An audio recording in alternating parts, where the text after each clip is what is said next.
Start करते हैं। आज है 30 अक्टूबर 2023। 64 लाख मोबाइल कनेक्शन काटकर भारत सरकार ने टेली कम्युनिकेशन सिस्टम का गलत फायदा उठाने वालों को सबक सिखाया है। इस कार्यवाही में आधुनिक तकनीकी, आर्टिफिशियल इंटेलिजेंस और फेशियल रिकॉग्निशन पासवर्ड सॉल्यूशन काम आई, जिन्होंने पकड़ा कि एक फोटो का इस्तेमाल करते हुए बहुत से लोगों ने प्रदत्त अनुमति से ज्यादा सिम कार्ड खरीद रखे हैं। अगली न्यूज है आपकी। अभिनेता अंगद बेदी ने दुबई में आयोजित open international masters 2023 athletics championship में 400 मीटर की दौड़ में स्वर्ण पदक जीतकर अपने अंतर्राष्ट्रीय करियर की शुरुआत की। ठीक है, अब अगली न्यूज है आपकी। भारत ने अपने खुद के स्वदेशी एयर डिफेंस सिस्टम बनाने की योजना बना ली है। यह जिम्मेदारी डीआरडीओ यानी कि रक्षा अनुसंधान विकास संगठन संभाल रहा है, जो एयर डिफेंस सिस्टम विकसित कर रहा है। उसे ही प्रोजेक्ट कुश नाम दिया गया है, जो लंबी दूरी से भारत की तरफ से आने वाले खतरे को हवा में ही ट्रैक कर उसे नष्ट कर देगा।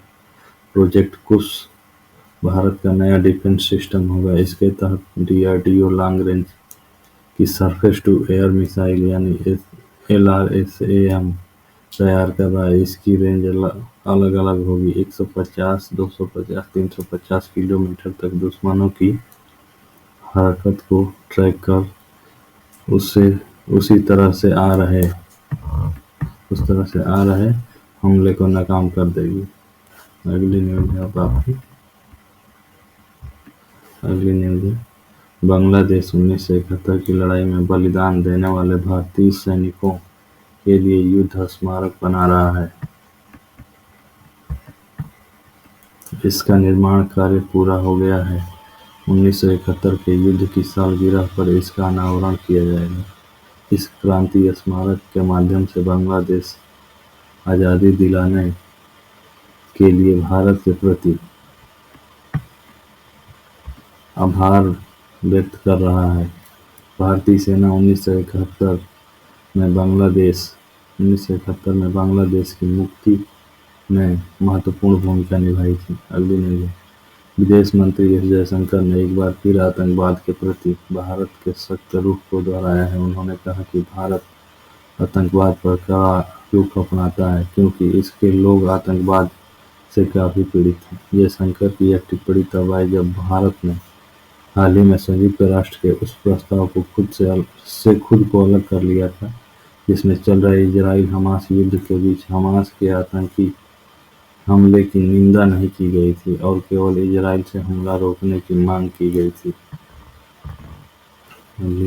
प्रधानमंत्री श्री नरेंद्र मोदी ने 31 अक्टूबर 2023 को शाम को लगभग 5 बजे कर्तव्य पथ पर मेरी माटी मेरा देश अभिमान की अमृत कलश यात्रा के समापन पर आयोजित कार्यक्रम में भाग लेंगे। यह कार्यक्रम आजादी का अमृत महोत्सव समापन समारोह होगा। कार्यक्रम के दौरान अमृत वाटिका और अमृत महोत्सव स्मारक का उद्घाटन करेंगे। वे देश भर से कार्यक्रम में शामिल होने वाले हजारों अमृत कलश यात्रियों को संबोधित करेंगे। कार्यक्रम के दौरान प्रधानमंत्री देश के युवाओं के लिए मेरा युवा भारत माय भारत प्लेटफॉर्म का शुभारंभ करेंगे। मेरी माटी मेरा देश अभिमान उन वीरों और वीरांगनाओं को एक श्रद्धांजलि है, जिन्होंने देश के लिए सर्वोच्च बलिदान दिया है। अब अगली न्यूज, केंद्रीय कृषि एवं किसान कल्याण राज्य मंत्री सुश्री शोभा करंदलाजे ने आज नई दिल्ली में साउथ एशिया रीजन में food loss and waste prevention विषय पर अंतर्राष्ट्रीय कार्यशाला का उद्घाटन किया। South Asia region food loss and waste prevention विषय पर अंतर्राष्ट्रीय कार्यशाला का आयोजन भारतीय कृषि अनुसंधान परिषद और जर्मनी के थुनेन संस्थान द्वारा संयुक्त रूप से किया गया। ठीक है। इस अवसर पर भारतीय कृषि अनुसंधान परिषद के उप महानिदेशक एनआरएम डॉक्टर एस के चौधरी, जर्मनी के थुनेन इंस्टीट्यूट के अनुसंधान निदेशक डॉक्टर स्टीफन लॉन्ग, भाकरी अनूप के उप महानिदेशक कृषि अभियांत्रिकी डॉक्टर एस.एन. झा और Bharat, Bangladesh, Bhutan, France, Germany, Indonesia, Nepal और श्रीलंका के लगभग 120 प्रतिनिधि उपस्थित रहे। इस कार्यक्रम में सामाजिक एवं अधिकारिता मंत्रालय के प्रशासनिक नियंत्रण में कार्यरत दिव्यांगजन सशक्तिकरण विभाग DEPWD ने वर्ल्ड ऑक्यूपेशनल थेरेपी डे मनाया। इस अवसर पर विभाग से संबद्ध संस्थाओं के माध्यम से जागरूकता कार्यक्रम, राष्ट्रीय स्तर पर वेबिनार, राष्ट्रीय स्तर के कार्यक्रम, पोस्टर मेकिंग जैसे विभिन्न गतिविधियों का संचालन किया गया। अब अगली आपकी न्यूज है। केंद्रीय सतर्कता आयोग भ्रष्टाचार का विरोध करें, राष्ट्र के प्रति समर्पित रहें थीम के साथ 30 अक्टूबर से 5 नवंबर 2023 तक सतर्कता जागरूकता सप्ताह 2023 मना रहा है। अब अगली न्यूज है। रक्षा मंत्री राजनाथ सिंह ने जलवायु परिवर्तन, समुद्री लूट, आतंकवाद, नशीली दवाओं की तस्करी, अत्यधिक मछली पकड़ना, खुले समुद्र में व्यापार की आज़ादी जैसी आम समुद्री चुनौतियों से प्रभावी ढंग से निपटने के लिए हिंद महासागर क्षेत्र में बहुराष्ट्रीय सहयोगात्मक समन ढांचे की स्थापना का आह्वान किया। वह 30 अक्टूबर 2023 को गोवा समुद्री सम्मेलन, गोवा मैरीटाइम कॉन्क्लेव GMC के चौथे संस्करण में मुख्य भाषण दे रहे थे। इस 3 दिवसीय सम्मेलन में कोमोरोस के रक्षा प्रभारी प्रतिनिधि श्री मोहम्मद अली यूसुफ और हिंद महासागर के 11 अन्य देशों Bangladesh, Indonesia, Madagascar, Malaysia, Maldives, Mauritius, Myanmar, Seychelles, Singapore, Sri Lanka और थाईलैंड के नौसेनाओं के प्रमुख, समुद्री बलों के प्रमुख, अन्य वरिष्ठ प्रतिनिधि भाग ले रहे थे। ठीक है। अब अगली न्यूज है।